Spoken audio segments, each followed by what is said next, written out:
Hello, welcome back to Meraki Unboxed. My name is Simon Thompson, host of the show. And this is the podcast from Cisco Meraki that we run twice a month.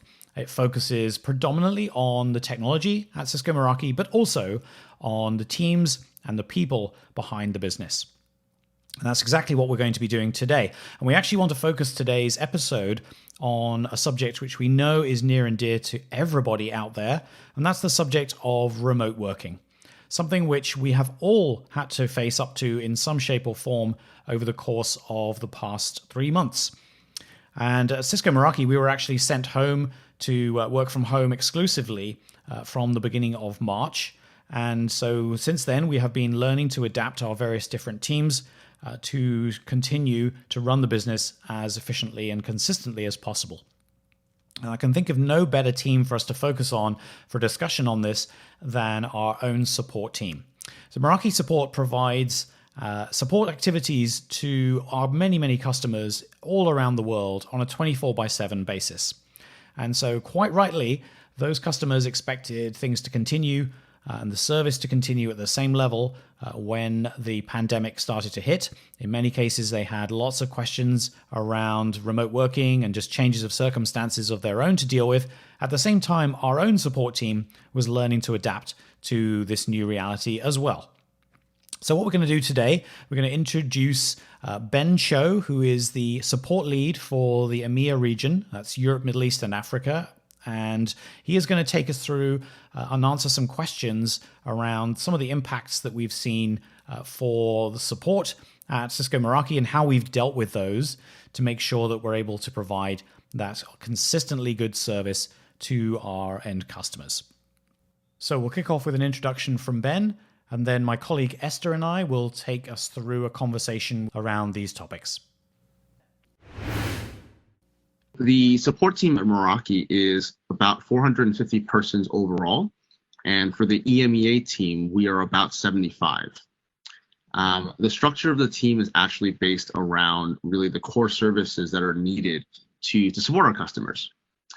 So we do have a team of network support engineers that are essentially frontline, right? They're the persons that are interacting with our customers as the first point of contact, whether that's over the phone or an email. All other services are really more behind the scenes, right? We have operations folks that work in the background, assisting with cases from a non-technical perspective. We have escalations teams as well, internal support software teams that build tooling and reporting for us. And naturally, there's also leadership as well as liaisons with engineering, so product specialists within the support side as well. Yeah. I believe, just like everyone and all of our teams right now at Meraki, your team must be working from home as well right now. Is that correct, Ben? Yes. Yeah. So maybe you can talk a little bit about that. So since when is your team working from home? I guess that must be since March. Yep. I believe we started doing a quarantine within London, which called for mandatory work from home on March 11th this year. So it's about 12 weeks now. Okay, 12 weeks. And did you have to go through any operational organizational changes first before we talk about the technology a little bit further? Like, did you have to, for instance, change the staff shifts? Did you tell your team to change the way how they deal with customers, how the customer service works, that they should focus on emails rather than telephone communication? Or were there any overall operational changes due to the remote work situation? Not very much. I think the day-to-day was ultimately exactly the same, right? The communications paths from customers into our teams is still through email and phone, and we've not advertised any preference or changes. We did make a little bit of organizational changes to better accommodate personal work from home challenges, right? We do have parents on the team who have to take care of their children. We have folks that are flat sharing. There's many various situations, and we basically staffed around those to best support our team so that they can still continue delivering the customer service that we've been delivering previous to the lockdown. Okay, interesting. Would you say that was a challenge or was that an easy progress? How did that work? I think it was a little challenging not having everyone in the exact same space. So we leveraged a lot of telecommunications just to sort things out. And once we did come up with the right schedules, everything actually pretty much flowed pretty easily. Okay. Is that the first time that your team is working remotely, or were you ever in a situation before where you either tested remote work or where individuals in your team work from home? And if not, did you have a plan for this situation? Sure. This is actually not the first time. We have encountered situations that have called for people to start working from home on very short notice. It's been pretty rare and infrequent, but we have created disaster recovery plans to address these things. So flowing into that was pretty natural and pretty easy for us. Okay, can you talk a little bit about that plan? Sure. So we're fairly tight knit. So communications for us is one of the big parts that enables this to go. So all of our support engineers are using laptops, and ultimately they carry them with them, right? So that at all times, should there need to be a redirection, we can reach out to our teams as quickly as possible and just let them know, maybe the building doesn't have internet or there's a power outage today. We'll keep our team informed, and then they can stay at home and then wait for further communications. But they're fully able to work from just their laptops. Right. Okay. I didn't know that. That's interesting. So they always have to carry around their laptop. When they leave the office, they take it home with them every time they leave the office. Yeah, that lets them be very, very mobile. Right. Interesting. So do you think you had to train your team to be working from home in particular, apart from like take your laptop home and do this and that? Was there any further training in terms of making sure that they have secure connection, that they're in a private environment because they handle customer service? Was there any guidelines around that for your team? Yep. So we don't have any specific guidance, but as part of the disaster recovery plan, all of those points are actually covered. So we do make sure that either folks have access to some sort of a quiet space, or we can also get for them a noise canceling headset to a degree, and that helps with the communications. But no real additional training to get them up and running for their role. And do you think that that was sufficient after a few weeks in that remote work scenario? Do you think that your team is doing fine, or do you think that there were any challenges that you didn't see coming with that? I think the challenges were pretty much pretty normal for the situation. I think one of the most readily apparent issues was hardware, right? Not everyone immediately has access to external monitors or external keyboards, but we were pretty fortunate to be able to get them for the folks that needed it the most. Cisco had the program that would help ultimately provide some of that gear. And I guess other challenges might have been, unexpected issues, right? If someone needed to queue at a supermarket for their own shopping at specific times because of the situation we're in, we just learned to be pretty flexible and accommodating. Yeah. And we patched any holes that we find, and we worked through it quite well. Okay. I actually remember myself how in the very first weeks I made the big mistake to queue at a big super Sainsbury mega store here for 2.5 hours and missed 2 of my calls. So, if we talk a little bit more about the technological infrastructure to work from home, what would you say are the most important elements when you think about your own team? I mean, obviously we're Meraki, so we have an advantage here. But if you were to almost describe to a customer on the phone or advise a customer from your own perspective, what you would tell the customer he needs to make or they need to make sure of implementing, what would that be? Sure. So one of the fortunate things is that every one of our support engineers, when they start, they have a little bit of gear that they also own. and being engineers, right? They love messing around with networks and configuring and troubleshooting. So as part of that, they already have the ability to VPN back in for security purposes. And I guess that's one of the luxuries that my team has, is that they are already fluent with creating their own infrastructure and configuring it for themselves. But it really can be as easy as one box. We have various devices, MXs, Z3s, that you can quickly just plug in and configure VPN access. And that will get the security they need ultimately to handle all of the day-to-day tasks that they would normally have access to on site in one of our buildings. Okay. Simon, did you have any further questions about that piece of the story? Because I know you know more about this than me. Well, I think it's great that you mentioned those boxes, because obviously those make a big difference. And like you said, Ben, they give all of those engineers an opportunity to tinker and play around with some of these features themselves. And I know many of them have their own sort of lab setups as well, so that they can test out scenarios. I guess that's a little bit more challenging with the teams sort of dispersed and all working from home. But I guess there's also maybe products that they can leverage back at the office. Would that be right? So we do actually have a lab on site as well, and a couple of folks have already worked and done their best to enable all remote access to those labs. So we have a couple of folks that actually manage our lab for us, and they were the ones building those connections to make sure that even though we couldn't physically access some of the gear that we needed to, remote access was available. And that's really enabled us to hit almost every single type of repro that we needed.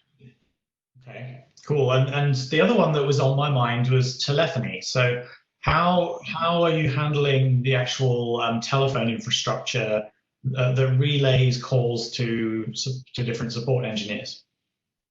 Good question. So our platform, it's a soft phone. So we've actually done away with hard phones for quite some time now. So there is no physical requirement. All the phones are routed digitally via our laptop. So as long as we have a VPN connection into our office, we are able to process all calls. And because it's digital, right, we don't have to worry about landlines, ISPs. Right. Any usable internet connection is sufficient. But that does make use of a VPN, so an always-on VPN essentially. Is that right? Yes. Yeah. So I guess because everything went quite smoothly, as we already discovered for you and your team, maybe you can talk a little bit about the benefits that you would see in remote work in general from a manager's perspective that manages a remote, let's say, contact or support center. What do you think are the biggest benefits of it? Sure. I think definitely some of the newfound benefits was a little bit more flexibility. Right prior to this, we were starting to explore having some flexibility in work from home in general, because we had a lot of feedback that some aspect of working from home, maybe once a week or twice a week, it allowed people to gain a couple of hours back from transport. People were able to plug in and plug out a little bit easier. And I think some of the benefits were really for the team to take advantage of that.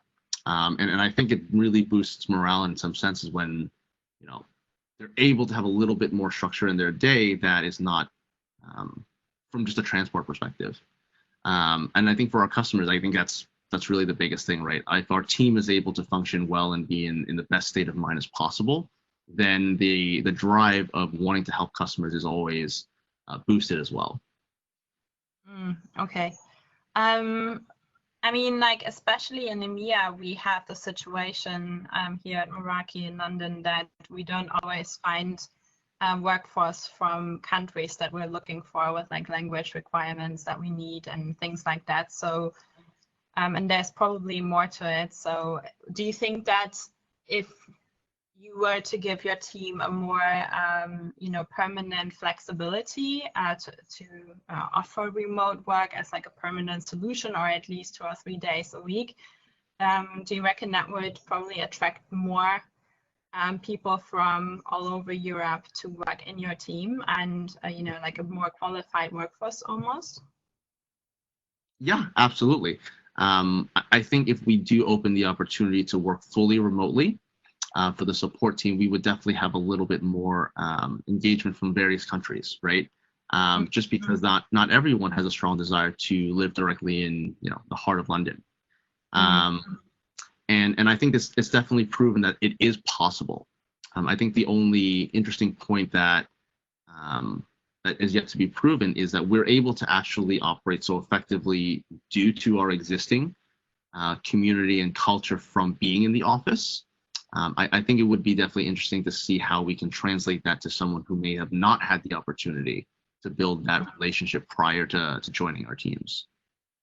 Yeah. So you would say like one of the biggest question marks is how can we maintain the office culture, the team culture that we obviously don't really have physically while we're working from home. Yeah. But if someone were to ask you now, hey, Ben, we're thinking about moving some of our teams to work from home or remotely on a more permanent basis, what would your answer be if somebody said, what do you think from like a support team point of view? I think this experience has definitely opened my eyes to the viability of it. And I think there's also been a recognition from my side that, some folks do actually want this as part of their work-life balance. So I think the entire experience has been pretty positive as far as showing me a different perspective of something that, we weren't really too certain about. So I think it's been a really positive experience overall, given the nature of what we're experiencing. Yeah. Do you think you would give your team the option, or if you had the choice, would you give them the option, or would you make that call for them? And how do you think would people react? Would it be like a 50-50 split, or can you make any projection, or would that go too far? I think forecasting would be a little bit too far. I think for me, the most ideal state would be to find some balance in supporting, as well as ensuring that there is some office-based contact, whether they be a little bit more regularized team meetings where we want to drive physical participation. I'm sure we can find some kind of balance that enables the best of both worlds. Okay, cool. I'm imagining the challenges are different things that we maybe don't even normally talk about. Like challenges that I have are staring at this screen all day, sitting in this chair all day, within these four walls all day, and it's just very different to the dynamic nature of being in the office. So I think that's a very interesting one. Like everybody reacts differently, and especially during a time of lockdown.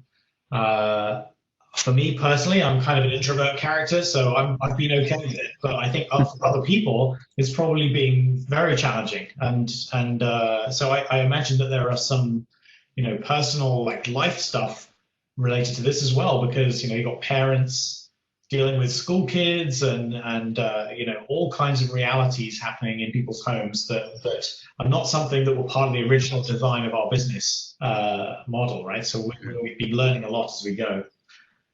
How's it been for you, Ben? A little bit of column A, column B. For sure, we've seen a little bit of those challenges, but I think the team has been very, very empathetic in just plugging those holes, right? Someone has an emergency, then someone else shifts their lunchtime. I'm just really proud that the teams do communicate on that level so that they can actually continue to support each other as well as customers. So I think maybe for me, it's a little harder to see those challenges because when we have them, right, we're able to quickly go figure out what the best solution is internally. For me, a little bit of what you mentioned, I'm an introvert at heart. So, it's like, hey, please sit in front of your computer all day. I'm like, yeah, but I think indeed some of the social aspects of it, right, not being able to just have a random conversation, I think those are the small micro challenges that will probably add up if we continue onwards. So we've been trying to work against those with more telepresence, trying to really encourage folks to keep their video on, if they're able to, right? Just because like so much of our communication is visual, right? If everyone's a black screen and we can't see anything, then it takes away from that next best thing we can do. Yeah, absolutely. I think that's been one of the interesting ones. It's like it's changed the culture a little bit. Like I didn't usually switch my camera on when I was on my WebEx calls before, but now I really understand in spite of whatever my hair looks like on a given day. I understand the importance of it from a connection standpoint, right? And being able to see the body language and just see people that you know and are familiar with. So it does make a difference for sure. It just feels like you can still do all of that good stuff. You just have to be a bit more deliberate about it, I think. Yes. Yeah. If you're not intentional about it, then it's easily forgotten. And we've been at it for 12 weeks. It could be a little bit more time, and I think making sure we call those out and remind each other what else could we do and make a good habit for now will stick. One interesting point though is on the creativity piece, right? I think I've just now realized a challenge or a con, right? I think as I was walking in the office and seeing everyone working, it was easy to hear someone discussing something, because you usually see a cluster of folks together. And I think, obviously I'm not able to hear that live engagement of what's happening on the phone or even walk past anyone. I haven't actually explicitly done a hard query of like, hey, what's weird, what's interesting, what have you seen? Because that's always been super present. So I think this was a good call out for me to start asking some of those questions that I've taken for granted from just being physically present. It's a really good point. You're reminding me of what I call the water cooler effect. It's like it's that opportunity for those random conversations and those serendipitous opportunities to just hear something that sparks an idea or gets a conversation going. That's definitely one of the benefits. I think it's why for me I love a mix, and I do like going into the office to experience a little bit of that from time to time, in spite of what the commute is like in the Bay Area, and I'm sure in London as well. Yep. Actually, that brings up one more question for me. Sure. When Support was still based in the same office at Finsbury Square, they were on the same level like marketing, and I saw them all day, and I heard them all day, and I actually very vividly remember that they were always talking to each other about stuff. I wonder, like, how is that interaction happening now that they are all isolated from each other? It's definitely reduced. Some of the teams have started using WebEx. So it's a little challenging, right? So some people will have a core WebEx team room dedicated, and everyone's video will be on that screen, and they will have to basically manually turn on and unmute themselves when they're chatting, as well as increase and lower the volume while they're on a call. But like it's been a way that some teams have tried to address the presence part. Just so if someone's on a call, they can like shut off and turn off the volume. When they're off the call and waiting, they can turn it back on and simulate a little bit of that cooler locker room and cooler talk. Interesting, but it's not the same probably. Yeah, I think there is no direct replacement for that, but it's a workaround. That's about the best we can do for now. Yeah, it's not impossible. Okay, so now that we talked a little bit about your experience with your own team, I thought it would be very interesting to hear your observations maybe that you made in the past few weeks when it came to our actual contact with customers. So talking a little bit about what were the main challenges of our customers, where did they need most of the support, and how did we help them to overcome those challenges? Sure. This is pretty broad and varied, right? Because we do have many different customer profiles and customer regions. I think some of the biggest challenges is the first realization that their entire teams will need to work remotely. So I think the first one was scrambling on figuring out how to maintain access for them, right? Much as we have our own VPN services, not every customer has had that. And for those that have had it, sometimes that configuration has not been used frequently. So a lot of education for the most part with VPN and client VPN.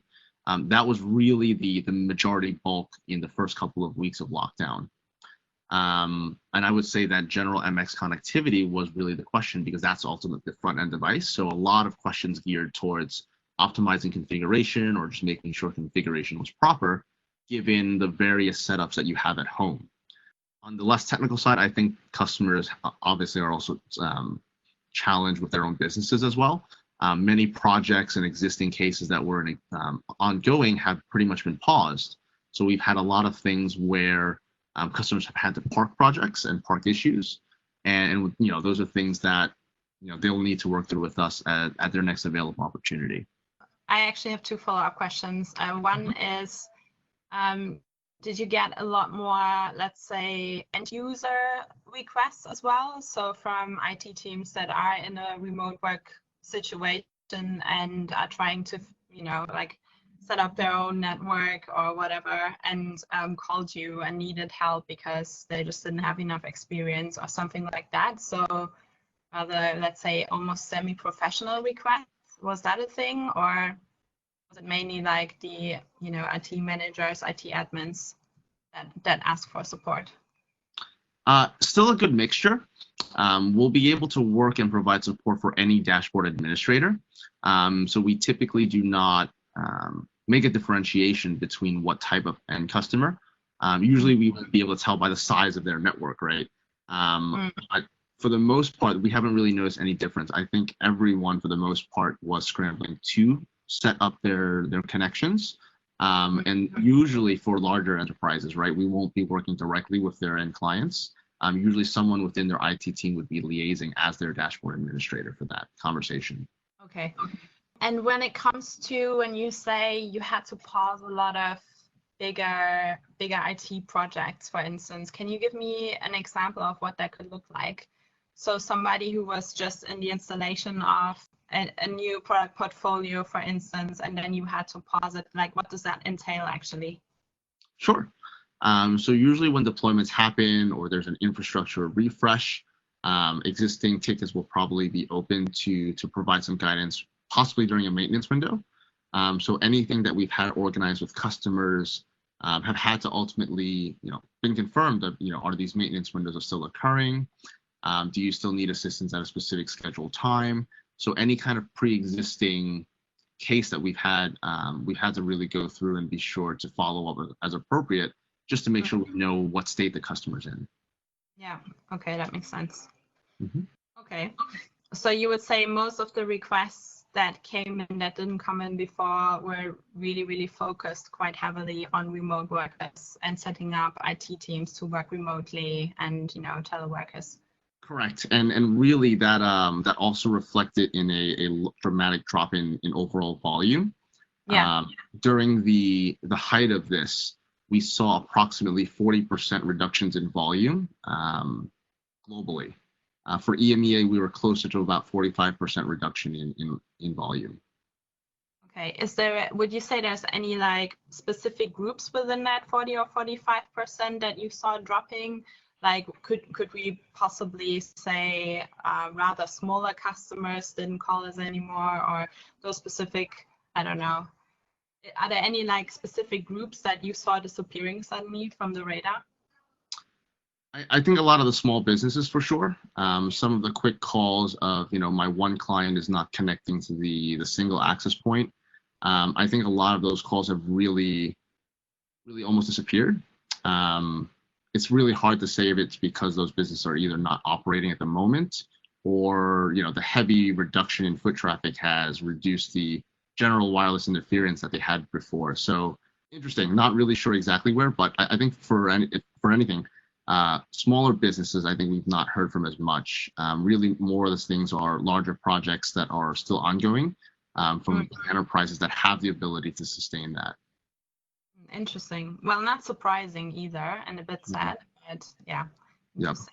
You monitor the current situation a little bit differently than usually? Do you have to hand in some type of, I don't know, reports of what you just mentioned? Are you talking about this in HQ? Is there any type of reporting going on that we can say with in the period of COVID, the support team experienced XYZ?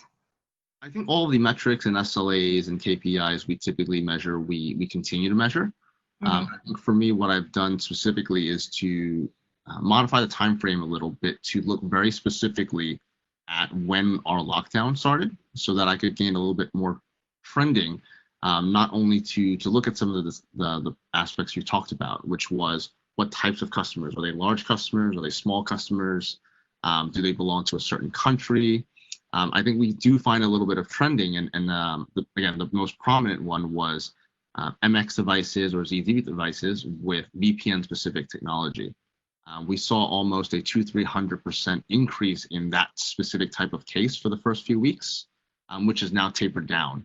And one actual cool story on that is that our support teams and our product specialist teams in support saw that trend and was able to feed that back directly to engineering so that they could prioritize any of those issues that they might encounter, whether that's bugs or feature requests, because that was very front and center, and it was a good opportunity to prioritize that for customers that were now using this specific feature and service en masse. Interesting.